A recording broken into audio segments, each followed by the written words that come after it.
அதிகாரம் 10.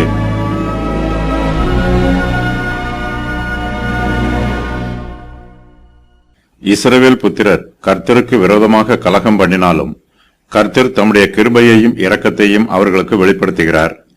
கர்த்தர் இஸ்ரவேல் புத்திரரோடு ஒப்புரவாகி இருக்கிறார். கர்த்தருடைய கிருபையும் இரக்கமும் அவர்களுக்கு காண்பிக்கப்பட்டதற்கு அடையாளமாக இந்த வசன பகுதியில் பல சம்பவங்கள் சொல்லப்பட்டிருக்கிறது. இஸ்ரவேல் புத்திரர் இந்த சம்பவங்களை ஒருபோதும் மறக்கக்கூடாது. கர்த்தர் உடன்படிக்கையின் கற்பலகைகளை இஸ்ரவேல் புத்திரருக்கு மறுபடியும் புதுப்பிக்கிறார். இஸ்ரவேல் புத்திரர் கானான் தேசத்தை நோக்கி பிரயாணம் பண்ணுமாறு கர்த்தர் அவர்களுக்கு கட்டளை கொடுக்கிறார். தம்முடைய ஊழியத்திற்காக கர்த்தர் லேவியின் கோத்திரத்தை பிரித்தெடுக்கிறார். ஆரோன் மரித்து அடக்கம் பண்ணப்பட்ட பின்பு அவருடைய ஸ்தானத்திலே அவருடைய குமாரனாகிய எலெயாசாரை கர்த்தர் ஆசாரியனாக நியமிக்கிறார். மோசே கர்த்தருடைய சமூகத்திலே இஸ்ரவேல் புத்திரருக்காக பரிந்து பேசி ஜெபம் பண்ணுகிறார்.